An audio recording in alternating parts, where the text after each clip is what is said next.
네, 김명수 춘천지방법원장이 신임 대법원장 후보에 지명이 됐습니다. 김 후보는 현 양승태 대법원장보다 13년 후배인데다 이 대법관을 거치지 않고 대법원장 후보에 지명된 첫 사례입니다. 관련해서 얘기 한번 나눠보겠습니다. 법률 전문 로이슈의 김주현 기자 나와 있습니다. 네, 기자 안녕하세요. 안녕하세요.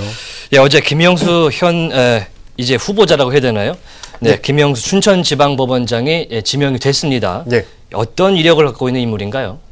김 후보자는 부산 출신으로 부산고등학교 서울대 법대를 졸업했고 제25회 사법시험에 합격해 대법관 재판연구관, 서울중앙지법 부장판사, 특허법원 수석 부장판사, 서울고법 부장판사 등을 역임했습니다.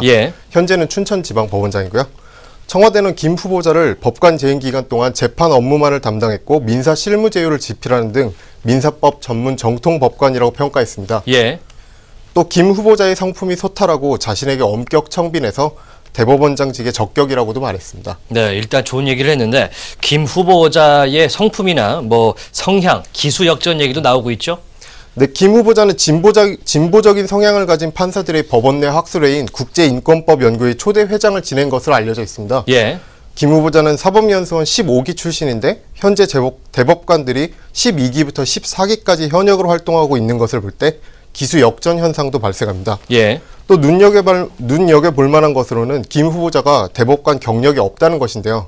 대법관 경력이 없는 김 후보자가 지방법원장으로 재임 중에 대법원장 후보로 임명된 것은 문재인 정부의 파격 인사 행보와 맞닿아 있는 것으로 볼 수 있겠습니다. 네, 파격의 연속인 것 같은데요. 대법관 경력이 없다. 그런데 대법원장 후보자가 됐다. 그러면 문재인 대통령의 김명수 대법원장 후보자 임명 어떤 의미로 받아들여야 될까요? 문재인 정부의 사법개혁 의지를 보여주는 것이 아닌가 관측이 됩니다. 앞서 말씀드렸던 것 중에 김 후보자가 국제인권법연구회의 초대 회장이라고 설명드렸었는데요. 이 국제인권법연구회는 법원개혁의 논의를 촉발시켰던 단체입니다. 개혁에 대한 논의를요? 예, 그렇습니다. 이 단체는 법원 내부 진보적인 성향 판사들의 학술 모임인데요. 지난 3월에 이들이 사법개혁과 관련한 학회를 개최하려 하자 법원 행정처가 부당한 압력을 행사해서 학술회를 지연시키고 진보 성향 판사들에 대한 명단, 이른바 법관 블랙리스트를 만들어서 인사에 불이익을 줬다는 의혹이 제기된 적이 있었습니다. 그렇죠. 이로 인해서 전국 판사 100인이 참여한 전국 법관회의를 촉발시키는 결과가 됐고요. 이 같은 의혹에 대해 최종 책임자인 양승태 대법원장에 대한 사퇴를 촉구하는 목소리도 등장했습니다. 그렇죠. 이런 상황을 고려한다면 김 후보자가 국제인권법연구회 초대 회장이라는 것은 꽤나 상징적인 의미가 있다고 생각을 합니다. 제왕적 대법원장의 권한 축소를 요구하는 법원개혁을 촉발시킨 단체의 초대 회장인 셈이니까 말입니다. 초대 회장의 의미가 크겠군요. 그렇다면 현재 법조계의 반응은 어떤가요? 놀라고 있나요? 네, 개혁적 성향이 강한 그런 인사가 지명될 것이라는 것은 예상을 하고 있었지만 그럼에도 불구하고 큰 충격을 받은 모양새입니다.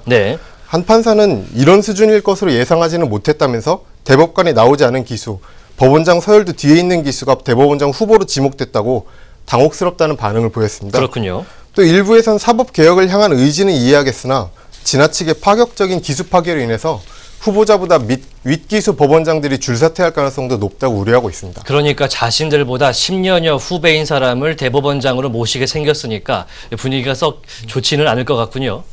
한편으로는 그러면서도 김 후보자가 사법개혁의 적임자라는 평가 역시 나오고 있습니다. 참여연대 사법감시센터의 임지봉 소장은 삼권 분립의 원칙을 지키면서 양승태 현 대법원장 체제에서 이루어진 법관의 심판권 침해로 인한 헌법 유린과 사법농단에 대해 헌법수호 의지를 엿볼 수 있다면서 환영한다는 뜻을 밝히기도 했습니다. 환영하는 입장도 있군요. 그런데 사실 당초에 대법원장 후보로 거론됐던 인물들이 상당히 몇 명 있었는데 모두 고사를 한 거죠? 네, 그렇습니다. 박시환 인하대 로스쿨 교수, 전수환 전 대법관 등이 가장 유력한 후보군으로 지목이 됐었습니다. 박 교수의 경우 앞서 말씀드렸던 국제인권법연구회의 전신인 우리법연구회의 초대 회장을 지낸 분이고요. 문재인 대통령과는 사법연수원 동기입니다. 문 대통령과는 노무현 전 대통령 탄핵 전국 당시에 대통령 대리인단으로 같이 활동하기도 했고요. 2005년부터 2011년까지 대법관을 지냈습니다. 가장 유력한 후보자였습니다만 본인이 청와대 제의를 거절했습니다. 더 이상 공직을 맡지 않기로 했다는 이유였습니다. 미련이 없다 이런 얘기군요. 또 다음 유력 후보로 꼽혔던 전수환 전 대법관은 최초의 여성 대법원장에 대한 기대로 관심을 받았는데요.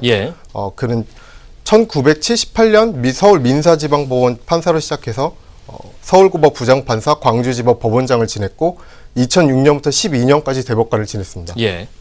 그러나 전 대법관 역시 SNS를 통해서 박 교수가 적합하다면서 여성 대법원장은 좋은 명분이나 유일한 가치는 아니라면서 완곡하게 거절했습니다. 이런 분들이 거절하다 보니까 김 후보자가 된 것 같은데, 사실 신임 대법원장 후보자 워낙 파격 인사다 이런 얘기가 나오기 때문에 굉장히 그 법원 개혁, 사법 뭐라고 해야 될까요? 법원 개혁에 대한 얘기들이 네. 많습니다. 현재 법원 개혁에 대해서도 상황 정리를 좀 해주실까요? 예, 가장 핵심은 일명 제왕적 대법원장에 대한 권한 축소가 되겠습니다. 예. 지나치게 수직적인 사법부의 구조로 인해서 법관들의 독립성이 침해되고 이로 인해서 이제 법원 개혁을 해야 된다는 건데요. 네. 이처럼 법관들을 쥐락펴락하는 시스템 속에서 그 권력의 정점에 서 있는 게 대법원장입니다. 네. 대법원장은 우선 13인 대법관에 대한 임명 제청권을 보유하고 있고, 대법원이 중요 사건의 판례를 수집하는 전원합의체의 재판장을 맡기도 합니다. 예. 이 밖에도 대법원장은 각각 3인의 헌재 재판관, 중앙선관위위원, 인권위위원회 지명 추천권도 보유하고 있습니다. 예. 또 가장 핵심은 법원 운영에 있어 인사와 예산 분야의 전권을 쥐고 있다는 것인데요. 예. 전국 법관들의 임명권을 대법원장이 쥐고 있고, 법원 내 핵심 조직인 법원행정처의 처장 역시 대법원장이 임명합니다. 이처럼 무소불위의 권력을 휘두르는 대법원장에게 인사권 등의 권한을 축소해서 법관들의 독립성을 확보해내자는 것이죠. 네, 일단 임명이 돼야겠죠? 예, 그렇습니다. 예, 알겠습니다. 지금까지 로이슈의 김주현 기자와 함께했습니다.